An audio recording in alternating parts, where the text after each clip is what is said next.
Hello and welcome my dear students. It is the next video lesson of plant kingdom and today we are going to study the next group of plant kingdom that is Bryophyta. और bryophyta के पहले हमने discuss किया था algae को और algae में मैंने आपको 3 क्लासेस बताई थी, रोडोफाइसी, क्लोरोफाइसी और फियोफाइसी. आज की डेट में हम पढ़ने वाले हैं ब्रायोफाइटा को, जो कि हमारे प्लांट किंगडम की नेक्स्ट ग्रुप है. चलिए स्टार्ट करते हैं. सबसे पहले ब्रायोफाइटा को पढ़ने से पहले हम जान लेते हैं कि ये वर्ड किसने दिया. The term bryophyta was given by Robert brown, यानी कि रॉबर्ट ब्राउन ने ये वर्ड दिया था ब्रायोफाइटा. और साइंस की वो ब्रांच जहाँ पर हम ब्रायोफाइटा के मेंबर्स की स्टडी करते हैं उसे हम बोलते हैं ब्रायोलॉजी.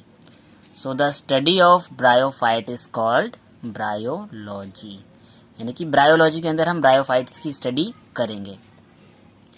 एक और इम्पॉर्टेंट पॉइंट है, ब्रायोफाइटा को हम बोलते हैं एम्फीबियंस ऑफ प्लांट किंगडम. अब ऐसा क्यों बोला गया है?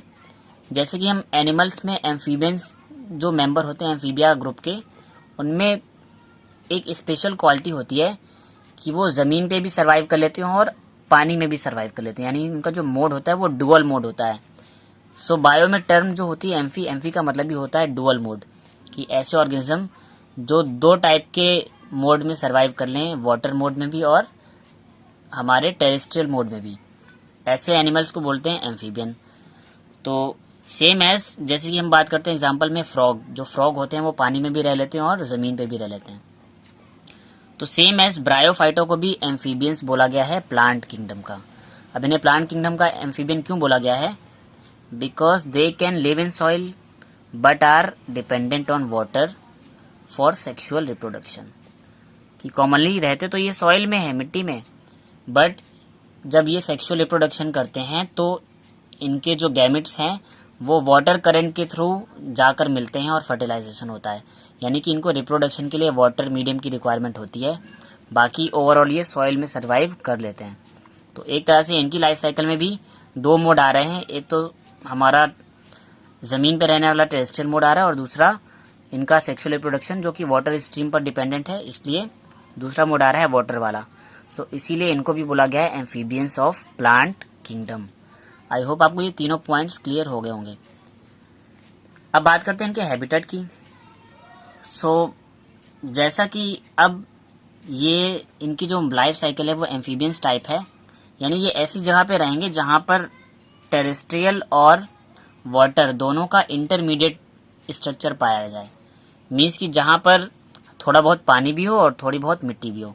दे are commonly found in moist and shaded area like damp, यानी कि कुछ जो दलदल वगैरह होंगे या जो मॉइस्ट और शेडी एरिया होते हैं जहाँ पर वाटर कंटेंट भी होगा कुछ अमाउंट में और वो थोड़े से सॉइल कंटेंट में भी रहते होंगे. तो इस टाइप के एरिया में यहाँ पे रहेंगे, इसीलिए इनको बोला गया है इनका जो हैबिटेट है वो मॉइस्ट और शेडेड एरिया का है, यानी कि जो ऐसा एरिया जहाँ पर सनलाइट थोड़ी सी कम पड़ती है और वो थोड़ा सा शेडेड एरिया हो और मॉइस्ट हो, मीन्स हल्का सा गीला भी हो. बात कर लेते हैं न्यूट्रिशन की. तो दे आर फोटोसिंथेटिक ऑटोट्रॉफ. और बार बार न्यूट्रिशन बताने की ज़रूरत नहीं है, क्योंकि हम लोग अगर प्लांट किंगडम पढ़ रहे हैं तो प्लांट किंगडम में जितने भी ऑर्गेनिज्म आ जाएंगे, जितने भी प्लांट्स के ग्रुप आएंगे, वो सारे फोटोसिंथेसिस करेंगे, क्योंकि ये फोटोसिंथेसिस कर लेते हैं, इसी वजह से इनको रखा गया है प्लांट किंगडम में. ये फोटोसिंथेसिस के थ्रू अपना फूड खुद बना लेंगे, इस वजह से इनको बोला गया है फोटोसिंथेटिक ऑटोट्रॉफ. ऑटोट्रॉफ का मतलब होता है ऐसे एनिमल जो अपना फूड खुद से प्रिपेयर कर लें. अब बात कर लेते हैं इनके स्ट्रक्चर की. तो plant body of bryophyte is more differentiated than that of algae. अब इसके पिछले ग्रुप एल्गी में हमने जैसा कि बोला था कि जो प्लांट बॉडी होती है वो थैलस लाइक होती है, तो यहाँ पर भी होगा थैलस, बट एल्गी से थोड़ा सा हाईली डेवलप्ड होगा, यानी कि इनकी जो बॉडी है थोड़ी सी और डिफरेंशिएटेड हो जाएगी, यानी कि थैलस के अलावा भी प्लांट में कोई अदर पार्ट्स नए जो हैं वो डेवलप हो रहे होंगे. तो इसीलिए बोला गया इनकी जो प्लांट बॉडी है वो एल्गी से थोड़ी सी एडवांस है. Plant body is thallus like and attached to the substratum by unicellular और मल्टीसेलुलर राइजोइड्स. अब इनकी प्लांट बॉडी में रूट तो नहीं होती हैं, बट कुछ रूट के जैसे दिखने वाले स्ट्रक्चर होते हैं इस टाइप के फाइबर्स लाइक, जिनको हम बोलते हैं राइजोइड्स। और ये जो राइजोइड्स होते हैं ये हेल्प करते हैं प्लांट बॉडी का जो थैलस होता है उस थैलस को अपने बेस से, बेस यानी कि जहाँ पर भी ये अटैच होंगे ज़मीन पर या किसी भी सरफेस पे, उस बेस को बोलते हैं सबस्ट्रेटम। तो उस सबस्ट्रेटम से अटैच होने के लिए इनके पास जो स्ट्रक्चर होता है उसे बोलते हैं राइजोइड्स। और इनकी जो राइजोइड्स होंगे वो कैसे होंगे, या तो सिंगल सेल वाले होंगे यानी कि यूनिसेलुलर, या फिर मल्टी सेलुलर। अगर बात कर लें रूट और स्टेम की, तो ये सब अभी यहाँ पे पुअरली डेवलप्ड है, ठीक से डेवलप नहीं है, मतलब कि है ही नहीं एक तरह से। सो रूट्स आर अब्सेंट, यानी कि रूट्स तो नहीं होती हैं। राइजोइड एक टाइप का स्ट्रक्चर होता है जो दिखने में रूट जैसा होता है बट रूट नहीं होता। And stem like and leaf like structure of bryophytes are functionally similar to the stem and leaf of higher plant. अब इनमें जो कुछ स्ट्रक्चर होते हैं जो देखने में स्टेम और लीफ की तरह होते हैं, वो एकदम इस टाइप का होते हैं दिखने में कि वो हायर प्लांट की तरह अपनी स्ट्रक्चर की सिमिलरिटी रखते हैं। मीन्स ब्रायोफाइट के अगर प्लांट को देखेंगे तो यहाँ पर कम्प्लीटली डेवलप्ड रूट और हमारे स्टेम और लीफ तो नहीं होंगे, बट स्ट्रक्चर देखने में आपको लगेगा कि हाँ इनके जो स्ट्रक्चर हैं ये हायर प्लांट की तरह स्टेम, रूट और लीफ के टाइप के स्ट्रक्चर यहाँ पर बने हुए हैं, बट कम्प्लीटली डेवलप अभी नहीं है। क्योंकि जैसे जैसे हम एक ग्रुप से दूसरे ग्रुप पे जाएंगे तो वैसे ही वैसे प्लांट की बॉडी में मॉडिफिकेशन होगा। तो यहाँ पर फिलहाल अभी स्ट्रक्चर डेवलप हैं बट उन्हें हम कम्प्लीटली स्टेम या लीफ नहीं बोल सकते। अब बात कर देते हैं लाइफ साइकिल ऑफ ब्रायोफाइट की। तो लाइफ साइकिल यहाँ पर थोड़ी सी कॉम्प्लिकेटेड होती है। इनकी जो मेन प्लांट बॉडी होती है वो कैसी होती है, हैप्लॉइड। हैप्लॉइड का मतलब होता है एन, यानी कि क्रोमोसोम नंबर यहाँ पे हाफ होगा। एंड प्रोड्यूस गैमेट्स, तो जो प्लांट बॉडी है वो गैमेट प्रोड्यूस करती है और हैप्लॉइड होती है यानी कि हाफ क्रोमोसोम्स के साथ होती है। तो इस वजह से इस प्लांट बॉडी को बोला गया है गैमेटोफाइट। तो पहला पॉइंट हमारा कि हैप्लॉइड प्लांट बॉडी है और गैमेट प्रोड्यूस करने वाली है, इसी वजह से हमने इसको बोल दिया गैमेटोफाइट। अब जो सेक्स ऑर्गन होते हैं वो कहाँ से डेवलप होंगे, इसी गैमेटोफाइट से, क्योंकि गैमेटोफाइट में गैमेट बनेंगे और वो गैमेट होंगे हमारे मेल गैमेट और फीमेल गैमेट। तो गैमेटोफाइट के अंदर डेवलप होते हैं सेक्स ऑर्गन, और वो सेक्स ऑर्गन कैसे होते हैं, मल्टी सेलुलर, यानी कि सिंगल सेल वाले सेक्स ऑर्गन नहीं होंगे, मल्टी सेलुलर होंगे। अब इनमें जो मेल सेक्स ऑर्गन होता है उसे हम बोलते हैं एंथेरिडियम। और एंथेरिडियम क्या करता है, दे प्रोड्यूस बाइफ्लैजिलेट एंथेरोजॉइड्स, यानी कि इनके जो एंथेरोजॉइड्स होते हैं यानी कि जो मेल गैमेट होते हैं वो कुछ दिखने में कॉमा शेप्ड होते हैं, प्लस बाइफ्लैजिलेट होते हैं यानी कि उनके में जो फ्लैजिला होंगे वो करीब 2 फ्लैजिला होंगे। सो मेल सेक्स ऑर्गन जो है गैमेटोफाइट के अंदर वो है एंथेरिडियम, जो कि प्रोड्यूस करेगा बाइफ्लैजिलेट एंथेरोजॉइड्स, यानी कि 2 फ्लैजिला वाला एंथेरोजॉइड्स, और इसी एंथेरोजॉइड को हम बोलेंगे मेल गैमेट। सेम एज इसी गैमेटोफाइट के अंदर फीमेल सेक्स ऑर्गन भी डेवलप होते हैं जिसे बोलते हैं आर्कीगोनियम। अभी जो आर्कीगोनियम है ये देखने में एक फ्लास्क के शेप का होता है। फ्लास्क यानी कि कुछ कप लाइक स्ट्रक्चर होगा और उस कप के अंदर हमारा एग डेवलप हो रहा होगा। सो फीमेल सेक्स ऑर्गन भी मल्टी सेलुलर है और इसका नाम है archegonium, that is flask shaped and produce a single egg. तो हमारा जो एंथेरिडियम है, एंथेरिडियम के अंदर तो बहुत सारे एंथेरोजॉइड्स बनेंगे बट आर्कीगोनियम के अंदर केवल एक सिंगल एग ही बनेगा, इस बात को ध्यान रखिएगा। अभी जो फर्टिलाइजेशन का जो पैटर्न है उसे देख लेते हैं। Fertilization is done by zoidogamy. तो यानी कि ये एक स्पेशल प्रोसेस है हमारे ब्रायोफाइट की जिस फर्टिलाइजेशन में, जिसको बोलते हैं हम ज़ोइडोगैमी। अब ज़ोइडोगैमी में होता क्या है कि एग तो हमारा नॉन मोटाइल है, वो कहीं जा नहीं सकता, और जो हमारा एंथेरोजॉइड है या जो मेल गैमेट है वो मोटाइल होगा, उसमें फ्लैजिला होगा, और वो उसको मोटाइल होने के लिए जो मूवमेंट करने के लिए जो मीडियम चाहिए वो कैसा होना चाहिए, वाटर मीडियम होना चाहिए। Means male gamete swims into water and reach the female gamete. यानी कि हमारा जो मेल गैमेट है यानी कि जो एंथेरोजॉइड है वो फीमेल गैमेट तक यानी कि एग तक कैसे पहुंचेगा, वाटर करंट के थ्रू, यानी कि पानी की धारा जो होती है वाटर स्ट्रीम, उसके थ्रू वो पहुंचेगा फीमेल गैमेट की तरफ। तो इस टाइप का अगर फर्टिलाइजेशन होता है तो उसे बोलते हैं ज़ोइडोगेमी, जहाँ पर हमारे एंथेरोजॉइड या मेल गैमेट्स वाटर करंट के थ्रू पहुँच जाएं फीमेल गैमेट के साथ, इस टाइप के फर्टिलाइजेशन को बोलेंगे ज़ोइडोगेमी। और इसीलिए हमने इनको बोला भी था एम्फीबियंस ऑफ प्लांट किंगडम, क्योंकि अब बात आ रही है रिप्रोडक्शन की, तो रिप्रोडक्शन के लिए इनको वाटर करंट की रिक्वायरमेंट है। अब फर्टिलाइजेशन के बाद क्या होता है, जाइगोट बनता है। अब ये जो जाइगोट है does not undergo reduction division, यानी कि ये डायरेक्टली मियोसिस नहीं करेगा कि जाइगोट बन के और सीधे मियोसिस करके 4 हैप्लॉइड स्पोर बना ले, ऐसा नहीं होता है। It forms embryo and then a multicellular sporophyte, means ये जाइगोट जो है मियोसिस नहीं करेगा, ये माइटोसिस करेगा और अपनी सेल को डिवाइड करेगा। मीन्स कि यहाँ पर जो जाइगोट है वो डिप्लॉयड ही रहेगा और डिप्लॉयड फॉर्म में ही हमारा ये माइटोसिस करता रहेगा। And it forms embryo and then a multicellular sporophyte. अब जाइगोट में माइटोसिस हो गया, यानी कि हमारा सेल डिवीज़न होगा, तो ये बहुत सारी सेल्स बन जाएंगी जो एम्ब्रियो को बनाएंगी। एम्ब्रियो में और आगे डिवीज़न होगा तो ये एक मल्टी सेलुलर स्पोरोफाइट बना लेंगी।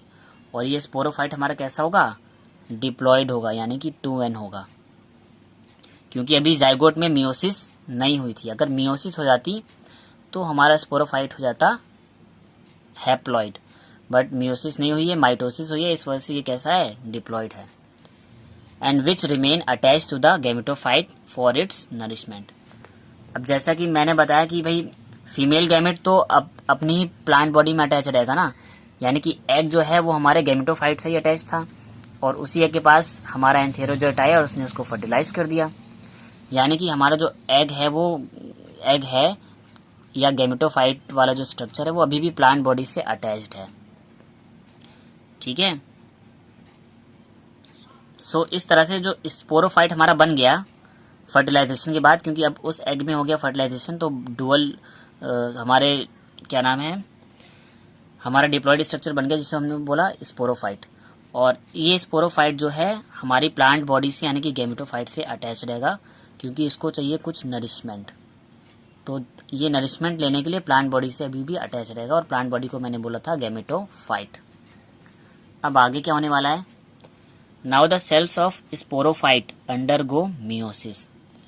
अब इसी स्पोरोफाइट की जो सेल्स हैं वो जाएंगी मियोसिस में, और सारी सेल्स नहीं जाएंगी, कुछ स्पेशल सेल्स होंगी। कुछ सेल्स तो इसके फ्लास्क शेप के स्ट्रक्चर को बनाएंगी जहां पर हम फीमेल गैमेट को कैरी कर सकते हैं। बाकी की जो हमारी जो सेल्स हैं जो स्पोर मदर सेल बनेगी, वो स्पोर मदर सेल मियोसिस करेंगी यानी कि रिडक्शन डिवीजन करेंगी और हैप्लॉइड स्पोर बना लेंगी, यानी कि अब डिप्लॉयड स्पोरोफाइट के अंदर बनेंगे haploid spore. And these spore germinate to produce gametophyte.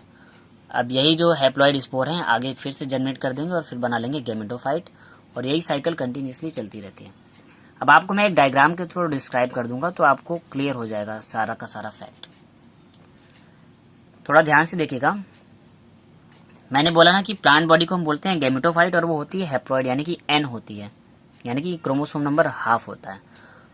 और गैमेटोफाइट के अंदर मल्टी सेलुलर सेक्स ऑर्गन बनते हैं।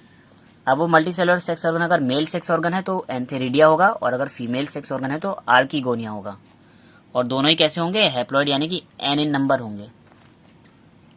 तो गैमेटोफाइट के अंदर एंथेरिडिया और आर्किगोनिया बन रहे हैं जो कि हैप्लॉइड हैं, और ये एंथेरिडिया और आर्किगोनिया को हम मेल और फीमेल सेक्स ऑर्गन बोलते हैं।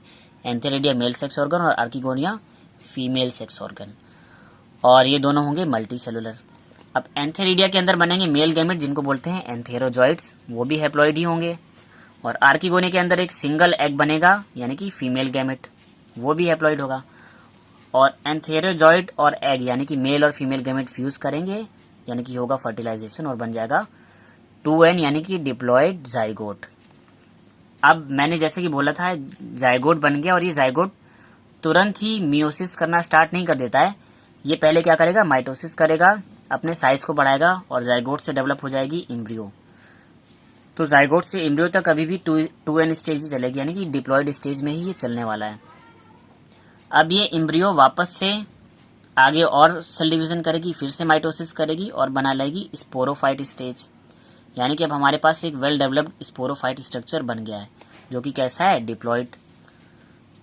अब इसी स्पोरोफाइट की जो कुछ स्पेशल सेल्स होंगी जिन्हें हम बोलेंगे स्पोर मदर सेल्स, वो स्पोर मदर सेल्स जो कि डिप्लॉयड भी होंगी और स्पोरोफाइट के अंदर ही डेवलप हुई होंगी, वो स्पोर मदर सेल अब जाकर करेंगी क्या, मियोसिस।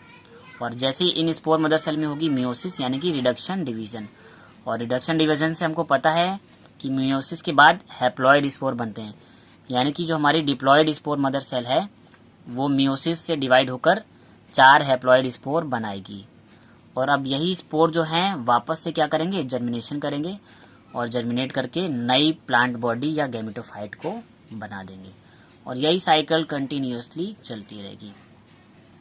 अब मैं एक सिंपल सी साइड में मैंने एक छोटी सी प्लांट बॉडी का स्ट्रक्चर बनाया हुआ है, वहां से आप गैमेटोफाइट और स्पोरोफाइट को समझ सकते हो कि देखिए मैंने ये जो छोटे छोटे फाइबर लाइक स्ट्रक्चर है इनको बोला है राइजोइड्स, और इन्हीं राइजोइड्स से क्या होता है, इन्हीं राइजोइड्स की वजह से जो प्लांट है वो किसी भी बेस से जुड़ा रहता है, यानी किसी भी सबस्ट्रेट से चिपका रहता है, और राइजोइड्स के ऊपर डेवलप होता है थैलस जिसको कि हम बोलते हैं गैमेटोफाइट, और ये यही गैमेटोफाइट है जिसको कि मैंने बोला है प्लांट बॉडी, जो कि कैसी होगी, हैप्लॉइड।